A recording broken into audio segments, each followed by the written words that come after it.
All right, it is 11:55, so we'll go ahead and get started. Thank you for coming. We're going to talk about Helm and Service Catalog today. So my name is Jeremy. I work at Microsoft Azure on the containers team. I'm specifically working on Open Service Broker for Azure, which is an implementation of the Open Service Broker API. I'll talk about that in a little bit. I also do some contributions to SIG Service Catalog, which is the group that's building Service Catalog for Kubernetes. You can find all my contact info here. I will put the slides, they're on schedule already, but I'll put them in my GitHub repo along with the charts that I'm going to demo at the end of this.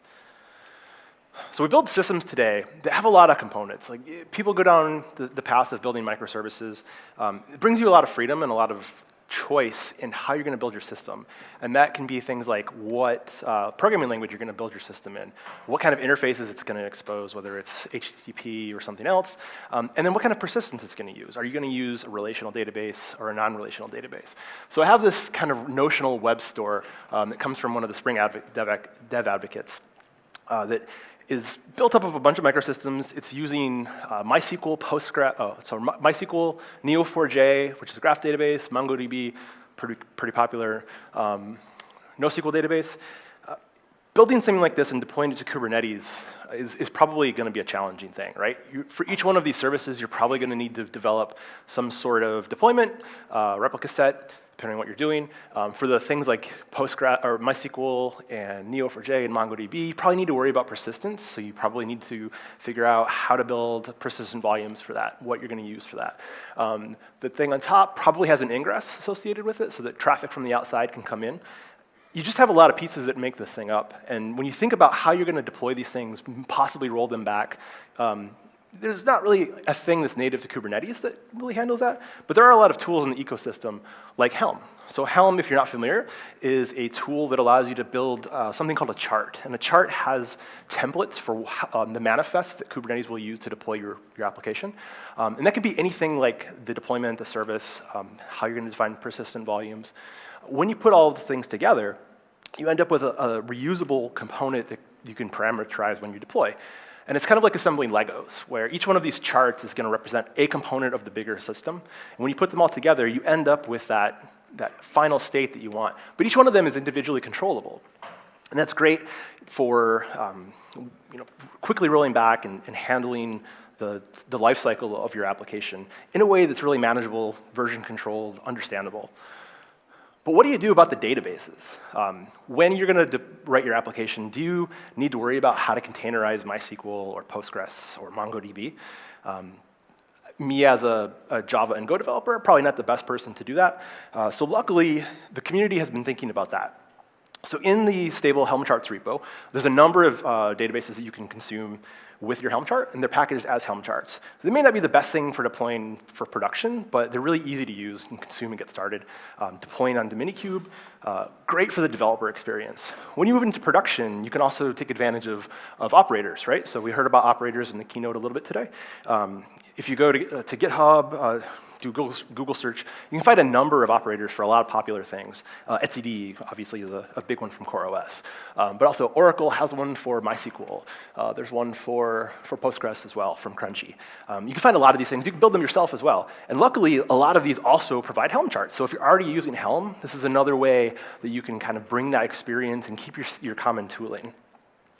And people, this is the canonical example. If you go to the stable Helm charts repo, this is the WordPress template. This is the requirements file from the WordPress template, WordPress chart. In this, it's saying that it depends on MariaDB.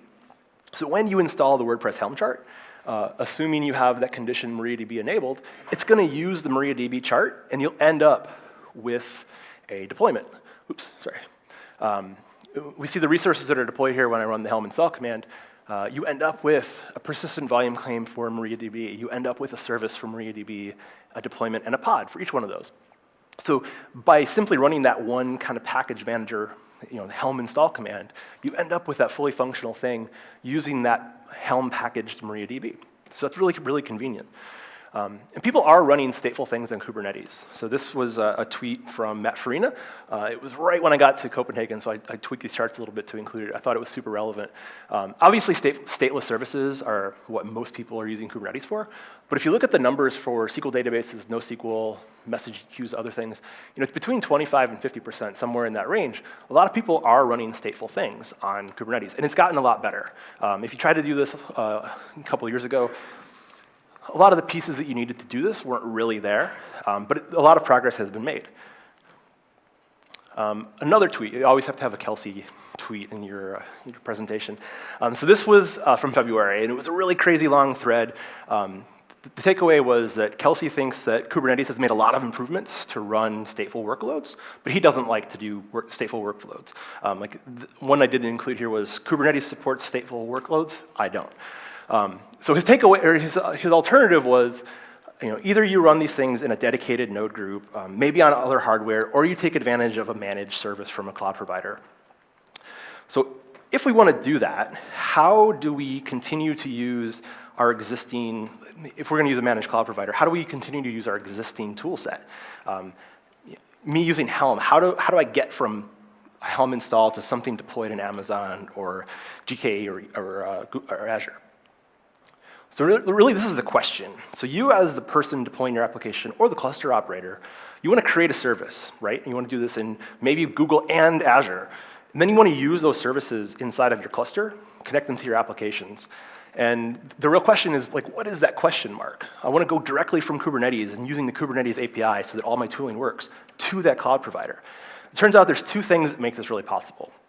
So you could definitely do outside of Kubernetes, you could build Terraform to go deploy Postgres in Amazon, wire the secrets into your cluster, build all of that yourself.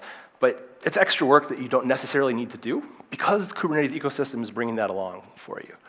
So the first of these things is the Open Service Broker API. So we saw that again in the keynotes today when Abby was talking about Cloud Foundry and Kubernetes together. So the Open Service Broker API originated in Cloud Foundry. So if anybody is a Cloud Foundry developer, you're pretty familiar with the CF create service command. That goes ahead and talks to a service broker that implements the Open Service Broker API and creates the thing that you need to use. Once you have it, then you can run CF bind or declare it in your manifest to connect that application to the thing that the broker has created. And then obviously unbind, update the instance if you need to change parameters, make it a bigger instance or shrink it down, change firewall rules, things like that. And obviously deprovision it once you no longer need it, get rid of it. All of these things are trying to give you a standard way of talking to your cloud infrastructure. Could be non-cloud infrastructure. You could write your own broker to do essentially anything as long as it's implementing this API. And then any platform that's consuming OSB can do that. And in Kubernetes, that platform is Service Catalog. So Service Catalog is developed as an API extension. You register, install Service Catalog on your cluster.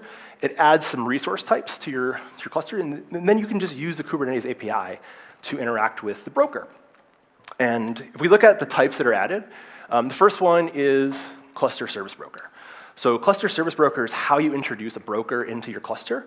And you're going to include things like the URL to connect to, the username, the password, maybe a token if it's doing token-based authentication. So you create that as the desired state of your cluster to have that broker added. And then the broker is contacted. And it's going to create some extra resources in the cluster for you. So these types are registered, but once the broker is added, it's going to fetch the catalog. So the catalog is made up of two things. One is the service class, and this is called the cluster service class. And that's going to be things like Postgres or MySQL or MongoDB, the general class of service. And then inside of that, you also have service plans, and those are going to specify the quality of service you're going to get for each one of those classes. It could be like a free plan or a non-free plan. Maybe it's highly available, replicated in multiple regions. So the broker is added to the cluster. Service Catalog gets the catalog from the broker. And then once you have that information, you're able to list those things, browse the catalog, and figure out what you need, and create a service instance. So the service instance is where you're going to define what the state of that instance should look like. It's going to include the cluster service class and the plan, along with any provisioning parameters that are necessary for that instance. Like maybe you want to specify firewall rules. It's a good example. You give those things in the definition, like the spec of that cluster instance, and Service Catalog is going to turn that into a provision request to the Open Service Broker. Open Service Broker will then asynchronously do the things that it needs to do, like provision whatever makes up that service behind the scenes, and make that available as an instance inside of your cluster. So next, like the last thing you need to do to connect that is to create a service binding. And the service binding, again, allows you to specify parameters if you need to parameterize your bind request. You create that into the cluster, and Service Catalog says, okay, I need to go to the broker and create a binding. And that's generally going to be something like creating a user or returning some sort of pre-staged connection information. The URI to connect to host port, it varies from broker to broker, but that's returned in a format that gets turned into a secret. So once you have that secret in your cluster, you can consume it from any application like you would any other secret in the cluster. So you can deploy your pod can load that into environment variables, and it's good to go. So at that point, you have a thing provisioned in the cloud or on VMs in your infrastructure, using whatever broker, could be cross-cloud, and you've got a secret created in your cluster that you're ready to use. So this sounds really awesome, right? The world is great, and you no longer have to worry about building this custom thing to go provision your infrastructure. It's really easy to use, and the great thing is that it's just Kubernetes resources, so you can continue to use your existing tooling. But there are some user experience aspects of it that aren't so great. One of them being that the cluster service broker and the class and plan are obviously at the cluster level. So you can't really use RBAC to say that I wanted to be able to deploy in this namespace only free plans, and in this namespace I only want to do like really expensive, highly available plans. That's being fixed. Service Catalog is actually doing a lot of work to improve the user experience, but that's one that you can't really work around yet, other than specifying through RBAC that nobody except a certain set of people can create resources. But that's work, you can handle that. Another is that while this is trying to give you that common specified API for interacting with cloud resources through an indirection layer, you're still exposing some things that are not common. Obviously, the class and the plan is one of those things. So if you're going to use the Google broker or you're going to use the Azure broker, they're probably going to use different class names, probably different plan names to represent those things. So you can't really just say, give me a MySQL. You have to say, I need a MySQL from the Azure broker, or I need a spanner from the Google broker. And along those lines, provisioning parameters are another thing that you can't really specify generically. You have to have some knowledge of what that cloud provider is going to give you. So that is pretty easy to work around using our existing tooling. So we're going to look at a couple of ways that Helm can help us with that.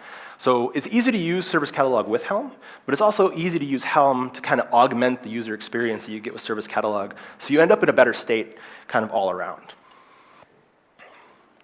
We're going to look at a couple examples, and these will be in GitHub. Once this is done, I have to commit them and push, but we're going to look at 3 real examples. The first one is going to be just provisioning something via the Azure broker. I have cloud privileges, so it's easy for me to use.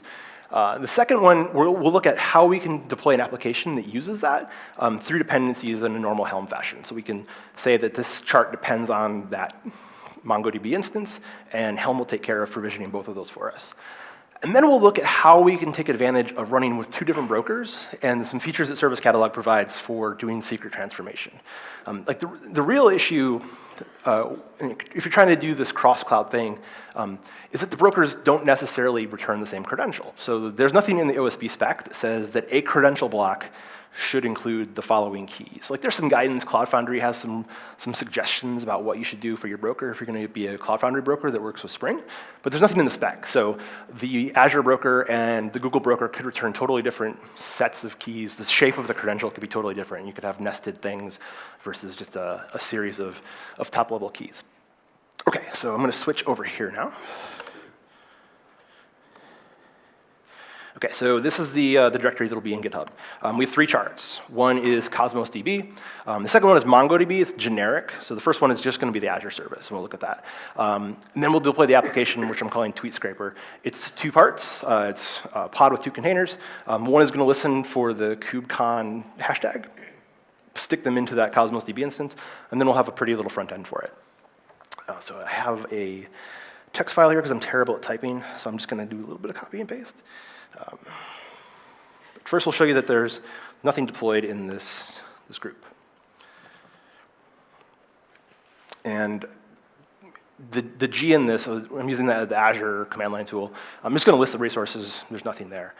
So what I'm going to do next is use this tool called svcat. So you can use kubectl to do this as well. Like we can do kubectl get service instances -n kube demo, and there are none.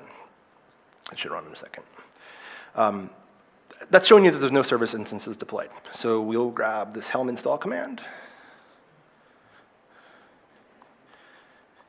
and we'll run that. And what you'll see from this is that it's going to create a resource that's called service instance. And if I run the svcat get instances command again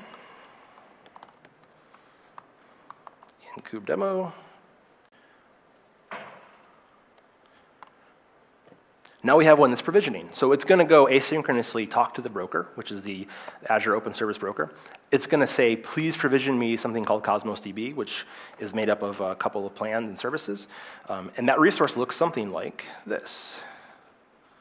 We'll just do a dry run on it to spit out what comes out. So we can see the spec for that service instance includes the class, includes the plan, and then includes whatever parameters are necessary for that thing. And in this case, the case of Azure, we need to know what location to deploy it in. So that's kind of like which region for Amazon. We need to know what group it's going to go into, and then provide some parameters. So I want to allow this to be accessed from the Azure portal. It's pretty important to be able to manage it later. And the IP addresses that I want to, basically the firewall rules for this thing. So it's going to take a little bit of time to provision. But if we go to the Azure portal, close this on accident, we should see a thing being created in the Azure portal. 1 second.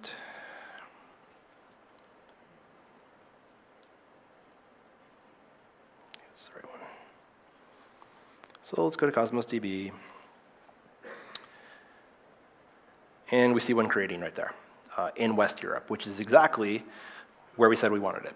So it's being provisioned now. This takes a few minutes, so I'm not going to wait till it finishes. We'll go on to the next demo now. So we have that Cosmos DB deploying. Once that's done, we could then deploy any application we wanted to that would use it. And the way that we would use it, obviously, is through a binding. So I have one already deployed, because the other one takes a little bit of time. And that's in the tweets namespace. So if we do svcat get instances -n tweets. Oh, it's not deployed. I accidentally deleted it. Perfect. Oh, no, it's the wrong namespace. So we're going to run this again. This is the command that's going to deploy another Cosmos DB plus the application. So you can see the kind of dependency between them. So now if I do get instances on the tweets namespace, there it is. It's provisioning, right?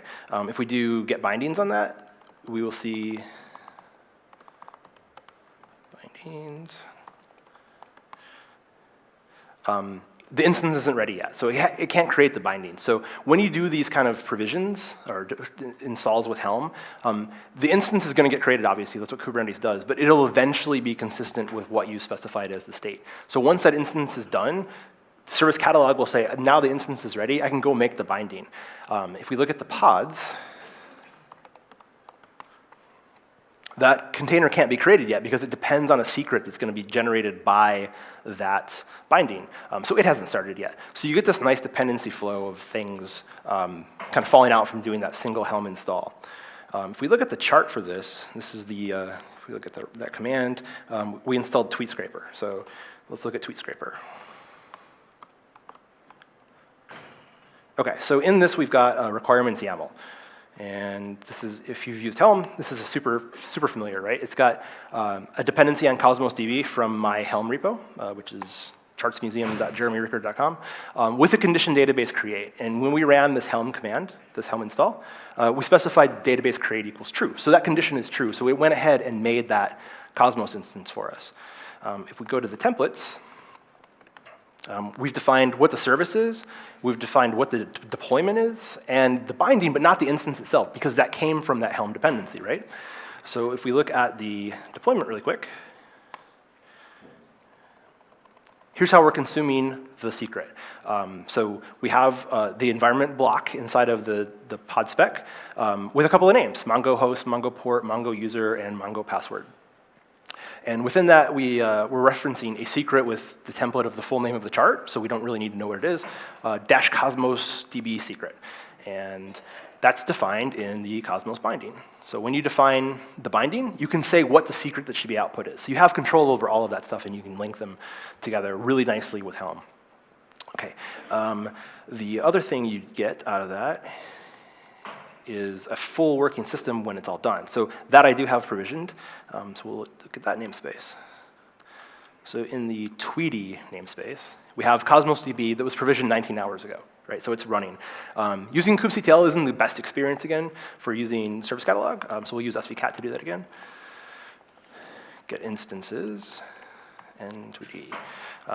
The svcat tool was kind of built around the experience you get with Cloud Foundry. It's a little bit easier, a little more domain specific than using just kubectl. Okay, so that's ready. So we should also have a binding in this namespace.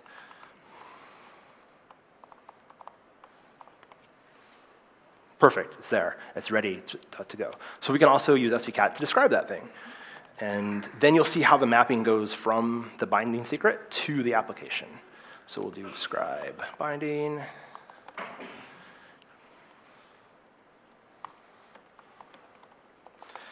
And we can also show the secrets. This is a little handy thing that's in service catalog or in svcat. So when I do that, it's going to spit out in base64 to code that thing, so it's easy for me to debug.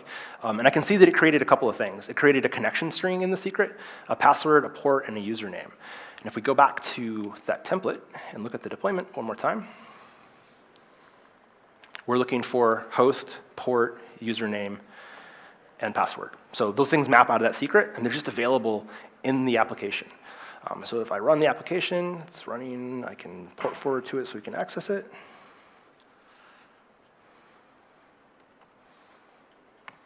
Okay, it's running. Do a new tab, make it bigger. And we'll just curl it. So again, that application is two containers in a pod. One is pulling tweets, sticking them into Cosmos DB. The other one is going to be a little web front end to that. So we run this curl command. We get back Clippy. And Clippy has some random tweet from the week. And if we run it again, get a different one. Cool, so we have this application, it's deployed, it's using Cosmos DB. The data is stuck into that thing, just like you would use any other resource that's defined in a secret. So that's really cool. That's all using the Azure broker. So let's look at what it looks like if you use a different broker. So if I look at what I have installed in my cluster right now, I have a couple of things installed. So obviously at the top you can see Catalogue. That's Service Catalog. So the way you install Service Catalog by default is to use Helm. There's a lot of things that make up installing Service Catalog, and it just makes it easier when you use the Helm package. The second thing that I have running that's of interest is OSBA, which is the open service broker for Azure right there. And then the third one that's really important for this demo is Mini Broker. So I said that you could write custom brokers to do pretty much anything you want.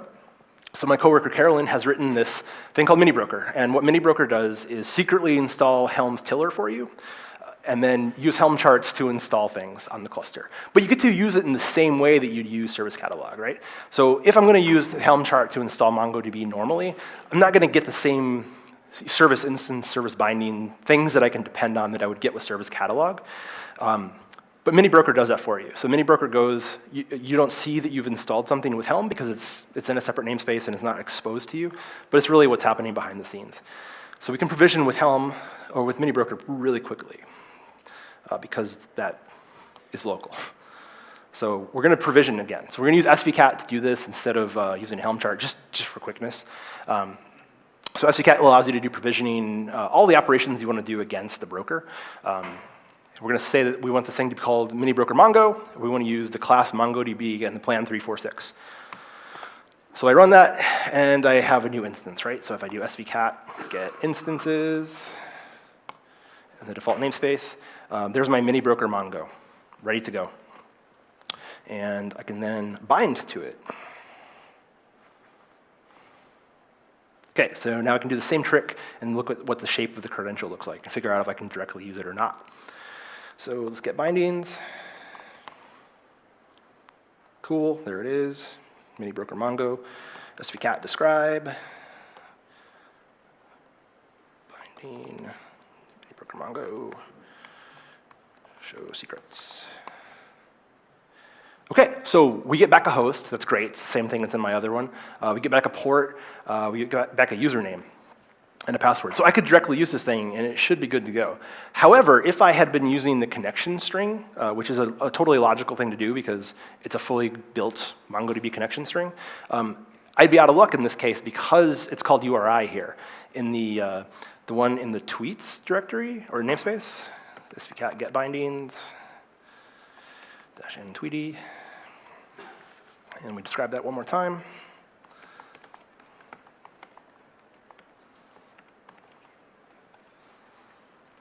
That one's called connection string, right? So those don't really line up, and that would be kind of problematic if I had been depending on that in my Helm chart.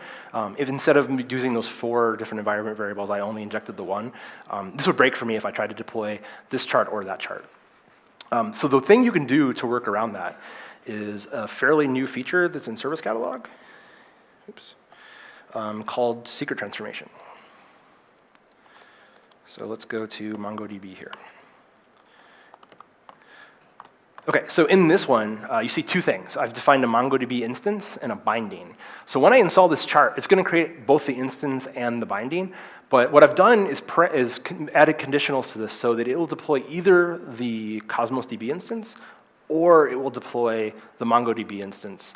And then it'll be very, very nice to me and transform that secret. So the interesting part of this, again, is a conditional, right? So if it's not set to instance.local, it's going to use the Azure information. So it's going to do Azure Cosmos DB Mongo account and account as the plan name. Otherwise, it's going to use MongoDB and 346. So the same thing I did with svcat and provisioned locally, this thing's going to do for me using that conditional. And then the real magic is in the binding, obviously. So binding. So we specify the same kind of YAML, right? It's got a spec. Inside of that, we're going to say what the secret name should be, what instance to reference. So it looks exactly like the binding we created in the other one. But here we're also specifying a secret transform inside of a conditional block. So if, again, it's instance.local, we're going to use secret transforms to change the name of URI to connection string. So when I run this thing, it's going to apply that transform before it creates the secret. So the secret that I get will be shaped exactly like the other one. And you can do adds, renames, deletes, a bunch of things inside of this to make the credential look how you need it to look. Okay, so we'll just quickly run that. So again, we're going to do Helm install of this chart, and we're going to set instance.local to true. So that's the crucial aspect of that. Okay, so Loopy Chinchilla has created, and if we look in the kube demo 2,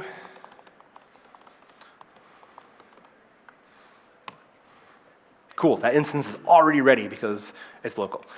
If we do svcat get bindings, -n kube demo 2, there's the crazy long name of the secret, svcat describe binding kube demo 2. Oops. But obviously, you don't see URI in there anymore because that transform, when it wrote the secret, took care of changing it into the shape that I want. I still have the other ones like MongoDB password and MongoDB root password, which don't match. So if I wanted to use those other 4, I would need to transform that one as well. But the really nice thing is that I was able to install it just by specifying that I wanted to do the local instance, and it did that for me. So from a developer point of view, that's really great, right? Like I can run Minikube, I can install Service Catalog on Minikube, which is super easy to do. And I can work with Service Catalog in the same way that I would in a production system deployed to some, either my on-prem Kubernetes instance or something that I have running in Amazon or Google or Azure. And in both cases, I can use cloud resources. So when I use Minikube locally, and I'm Helm installing my application, I could totally use a cloud resource, right? Like if I've got great bandwidth and I don't care about the latency, I can totally deploy my application locally to Minikube using Service Catalog. Or I can use this mini broker, which is going to give me the same experience, but in a local, much more responsive, but not necessarily as highly available manner. All right. So that is all the examples that I had. So I'll turn it over to questions now, but first I wanted to mention, if I can find the paper, there are a couple more Service Catalog related talks. Today at 4 o'clock, at 1400, the SIG Service Catalog Deep Dive is happening. So if you want to learn more about Service Catalog, it's a great place to go. You can ask questions and find out what's up.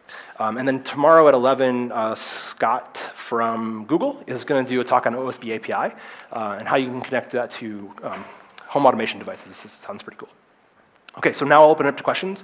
If anybody has any, I'll repeat them so that we can get them on the recording, but go ahead. So we have examples of service bindings that require TLS bindings. So when you create, the question was, do I have examples of using bindings that might require TLS certs? And I don't. Do you have a good example? It's supported, but you don't have any examples? Yeah, so it's supported, totally. When you create the secret, or when you create the binding, it's totally supported. But I don't think we have any Helm examples to show how to do that. If you check the docs, though, you can find good examples of how to do that. So how do you get the list of environment variables that a broker provides? Documentation. Yeah. So one nice thing is that you can define for provisioning. You can specify schemas, and that works pretty well. There isn't something because the brokers don't have that specified credential. You don't necessarily have like a defined way of knowing ahead of time what they are. You kind of have to look at the broker documentation. Yeah, the schemas could show you that. We didn't get to it in Ralph Squalachi's demo yesterday when he was showing the Visual Studio Code stuff, but one of the things we've just added to Visual Studio Code is the ability to do this kind of stuff directly from Visual Studio Code. And one of the nice things it does is iterate over the secret that gets created, sticks that into a Helm chart for you using a for loop, basically. And then it also generates a block that you can stick into your code that will name all the environment variables out. So there are ways you can kind of make that a little bit better of an experience, but it's not defined in the spec, so there's no codified way that you can do that. How do you know which classes are available in Service Catalog? So you connect to cloud, see which services are available, or you connect to Helm and also you make them all? Yeah, so you connect to, when you register the broker with the cluster, the question was how do you know what services are available on the cluster? You can use kubectl to do that, and you can also use svcat. So I'll just do svcat really quick. What you do for that is get classes. And in this case, I have a bunch of things installed, obviously, a lot of things from the Azure broker, but also the things that come from the Helm, from Mini broker. So the Helm chart from MariaDB, the Helm chart from Mongo, those sort of things. And you can do the same thing for plans if you want to see what plans are available. If you use Cloud Foundry, this is pretty similar to the CF Marketplace, but not in quite as a nice format. So like, as an example, from the Mini broker, we have Redis 4-0.8. So then you know what those names are. So when you make your Helm chart, or if you want to do the provision operation, you would use those external names, those kind of friendly names to deploy the thing. And that's how you'd know what's available in the cluster. And it's totally based on the broker, right? Like these things are all created when that broker gets registered. There's an API endpoint in OSB called v2 get catalog, and that's going to return a big JSON object that describes everything that broker is going to do, and those get turned into those resources in the cluster.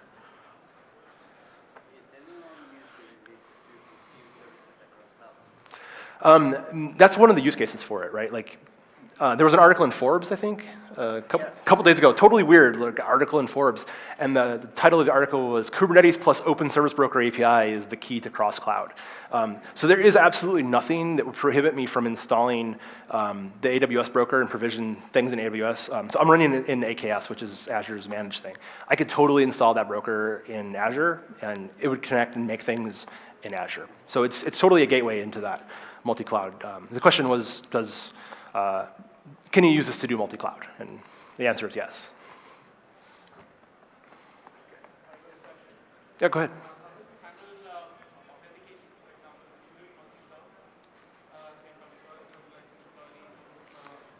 Yeah, yeah. So it's kind of up to the broker. The question was, how does it handle authentication? There's two pieces of that question. One is, how do you handle authentication between Service Catalog and the broker itself? And then how do you handle authentication between broker and the thing that you're going to provision to? So again, the spec doesn't specify really how that's going to happen. It's kind of a broker implementation detail. So for the Azure broker, right now, it's single tenant, so you can't provide multiple credentials. The Google broker is hosted, so it works differently. When you provision via Service Catalog, one of the things you can send is originating identity as a header. So that can know, like, from Kubernetes, this person is doing this. And you can do authentication and authorization against that. The connection between Service Catalog and the broker itself is a pre-agreed authentication. So either some sort of token or username, password, basic auth. For the Azure instance, Azure, for example, when you install OSBA, you have to specify what credentials you're going to use. So we're not doing down to the user to say, like, this user can do that, but it's a broker implementation detail. In back first, and then we'll get you. So can you give some examples where the Service Catalog approach really shines? Because like if you consider a very simple API connection, like I know translation service, everything that you need is just a secret. Mm-hmm. So why should I go and create a service instance, then service binding in order to get the secret if I can just get the secret? So if you have the case where you already have that information, it's not really a great fit, right? The area that it really shines is when you need to go do that provision operation, when you need to go create something probably outside of the context of the cluster. So Red Hat has a broker called the automation broker. And the way that it works is you define Ansible playbooks that really fulfill that provision, bind, deprovision workflow, right? But those Ansible playbooks could do anything you wanted to do. It could spin up lots of VMs. It could do, essentially anything. That's where the Service Catalog really shines. Like if you already have that information, there is something called the user-provided service broker where you could stick that information in and just consume it in that kind of workflow. But I think the real use case for it is when you're trying to connect to that extra set of infrastructure that doesn't necessarily tie into Kubernetes natively and isn't simple to consume. Like as an example, my old team sitting over here, they're using Postgres, right? And then they're using Postgres in Amazon. And to build that, we had to build Terraform to go deploy this RDS instance. And then we had to take the credentials from that and stick them in. Service Catalog really gives you that automation and solves that problem for you. What about reusing existing databases? So if I want to connect to the same custody instance from another cluster, can I do that? Yeah, so that's not really defined in the spec right now. The way that you would probably handle that is with the user-provided service, where you're going to register the credentials for that thing, and then Service Catalog will return them, so you can use them in the same way. There is some talk, both in the OSB group, kind of a side group, about allowing you to do two things. One would be like registering those external services that you can still manage. Like the interesting thing for me with with our Postgres instance or implementation is that we do go ahead and like every time you do a bind, we're creating a new database user for you. So you can track those things and rotate the keys. If you're just registering an existing credential, you don't really get that. The other thing is we're talking about allowing you to create like additional databases on an existing database server. So you may have some beefy database server that you want to create a lot of databases on. There's nothing in the spec right now that allows you to do that kind of parent-child provisioning. There are some people that are implementing it themselves. Like we did that for Postgres and for a bunch of other services. Like you can say, provision me both the database and the DBMS, or just provision me the DBMS, and then later I'll come in and make multiple databases on it. Again, it's a broker implementation right now because the spec is fairly tight. Coming from Cloud Foundry, it had a very specific use case, but it's being evolved now, and that's one of the use cases that's being considered. But don't you think this still locks my application to this one cloud provider and of security and performance as a consumer persistent service? Yeah, so the question was, does this still lock you to another cloud provider in terms of performance and those kind of characteristics? And that's true. Like going from Azure to Google, you're going to hit some performance lag, right? Because you're going to go outside of Azure into Google. If you're running within the same region,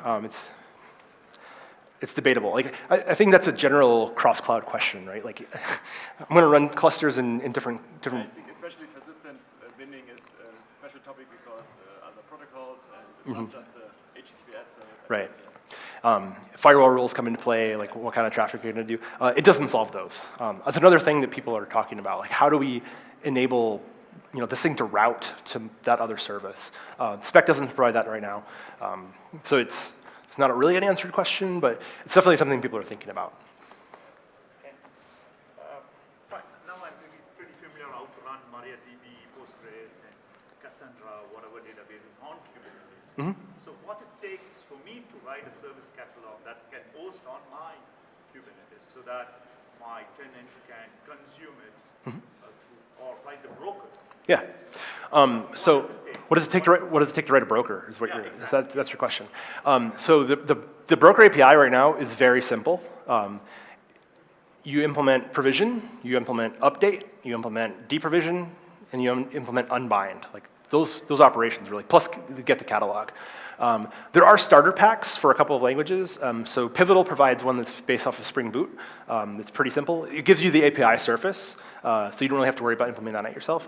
There's also one for Go. So there's a starter pack and a starter broker lib. You can use either one of those things, kind of depending on how much you need to implement yourself. They give you the same thing, the API surface, and you usually need to plug in the business logic for whatever you're going to do. The other thing you can do is use the Red Hat's Ansible broker. If you're comfortable writing Ansible scripts or Ansible playbooks to go do that stuff, it's a great option too, because the broker runs, and you just provide APBs to it, and it can do anything, right? But the pods, the MariaDB is run as a pod. Yeah, sure. Like that still comes down to your logic. So I think we're out of time. Close to? I don't know. Yeah, 12:35. We're out of time now. So thanks everybody for coming. That's still here. It was great telling you about Service Catalog, and the questions are great. So I will be in the hallway for a little while, and I'll also be at the Azure booth the rest of today and all day tomorrow. So if you want to talk more about Service Catalog, feel free to come on.